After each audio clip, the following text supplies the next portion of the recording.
Good morning student. आशा करता हूँ आप लोग अच्छे होंगे और पढ़ाई कर रहे होंगे।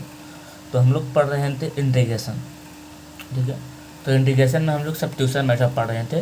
तो उसी को आज एक और क्वेश्चन लिया, उसी को आज आगे बढ़ाएंगे सब्स्टिट्यूशन मेथड में ही, ठीक है। तो सब्स्टिट्यूशन मेथड में इंटीग्रेशन में मैंने कुछ टॉपिक पढ़ा चुका हूँ, अगर जो आप लोग नहीं देखे तो पीछे लेक्चर जाके देख सकते हैं, ठीक है। तो आज हमारा जो क्वेश्चन है वो है इंटीग्रेशन सेक के power 4x dx, substitution method से बनाना है इसको, ठीक है। तो सबसे पहले इसको करना क्या है, कैसे टूटेगा, दिमाग लगाना। तो सबसे पहले तो इसे हम कर लेते हैं, आई बराबर मान लेते हैं इंटीग्रेशन, ठीक है। तो यहाँ पे मैं लिखता हूँ इसको इंटीग्रेशन में, लेट आई बराबर सेक के पावर 4x dx, ठीक है। अब हमें यह समझना है कि इसे हम किस टर्म में तोड़े दो की जिसको मानने के बाद में हम वैल्यू देते, इसका नाम है सब्स्टिट्यूशन।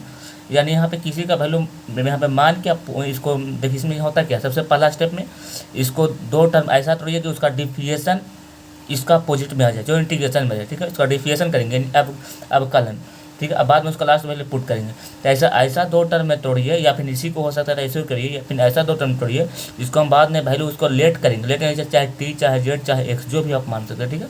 जैसे मैं देखते बताता हूँ, जैसे हम दो टर्म में आगे इसको तोड़ते हैं, देखिए कैसे कैसे करते हैं। इसको लिख सकते हैं सेक के पावर 2x इंटू सेक के पावर 2x dx। अब आप लोग कह रहिएगा हाँ सर अब तो हमको समझ में आ गया। कैसे समझ में आ गया, क्या बोल रहे हैं सर, इसमें से हम कैसे करेंगे ना कि टी को लेट कर लेंगे, अति टेन को लेट कर लेंगे। जब टेन को लेट करेंगे सर तो ये आ जाएगा टेन के बाद सेक स्क्वायर डीएक्स, का टेन का डिफिएशन होता है यानी आप कलन सेक स्क्वायर डीएक्स। लेकिन अब कहिएगा इसमें टेन तो है नहीं, हम जिसको लेट करेंगे वो भी तो होना चाहिए जिसको मानेंगे। तो कोई बात नहीं, सेक स्क्वायर के लिख सकते हैं ना टेन स्क्वायर के टर्म में। देखिए एक फार्मूला आप लोग जानते होंगे, क्या जानते हैं, यहाँ पे लिखते हैं सेक का स्क्वायर एक्स बराबर जानते हैं 1 प्लस टेन स्क्वायर एक्स। ये फार्मूला तो आप लोग पढ़े ही होंगे, तो बस इसी को ये फार्मूला पे यहाँ पे लागू कर देंगे, कोई बात नहीं। देखिए यहाँ पे लिख देता हूँ सेक का स्क्वायर को क्या लिखूंगा, एगो 1 प्लस टेन स्क्वायर एक्स।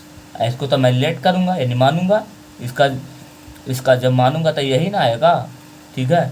अब देखिए अब यहाँ पे लेट क्या करना है, टेन लेट टी बराबर कुछ ही टी एक्स बाई जेड को ही मान सकते हैं, ठीक है, अपने अनुसार। हम कोई जरूरी नहीं कि टी बराबर मान लेते हैं टेन एक्स। अब कहेगा टेन का है माने, देखिए जब टेन का डिफिएशन करेंगे तो ये आएगा, हमको सोचना पड़ेगा कि इसको क्या माने यहाँ पे, ठीक है।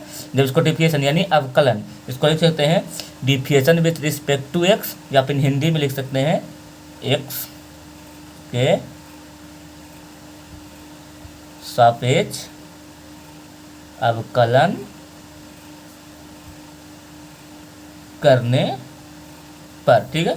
एक से सापेक्ष अवकलन करने पर इसको लिख सकते हैं, या फिर हिंदी में चाहे तो आप लिख सकते हैं इसको डिफिएशन विथ रिस्पेक्ट टू एक्स, ठीक है। यहाँ तक समझ में आया।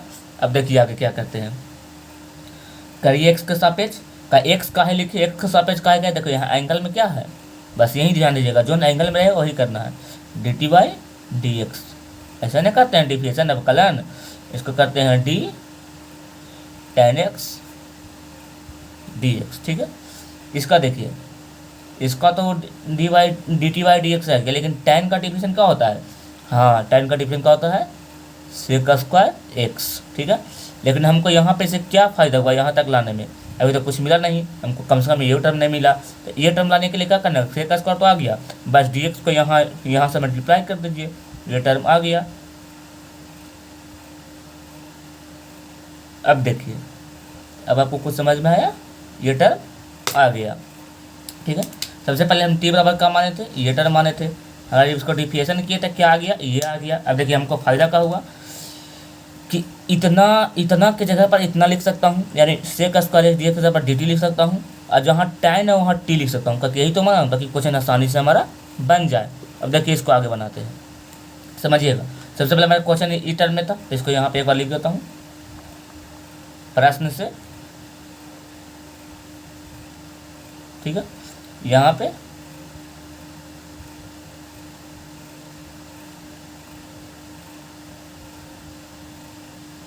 समझ में आया, देखिए इतना बड़ा क्या माना हूँ टी, लेकिन यहाँ टी के पावर कुछ ही है, टेन का स्क्वायर है, यानी टी के पावर यहाँ मैं टेन को ना टी माना हूँ, टेन को तो टी माना हूँ, लेकिन मेरा स्क्वायर लगता है, स्क्वायर आ जाएगा। इतना पावर क्या आ गया टोटल, आप देख सकते हैं डी टी आ गया। अब यहाँ से बाई पार्ट आप इंटीग्रेशन कर दीजिए, बाई पार्ट तो जानते करते हैं, एक बार इसके साथ कर देते हैं, एक बार इसके साथ कर देते हैं, सिंपल सी तो है।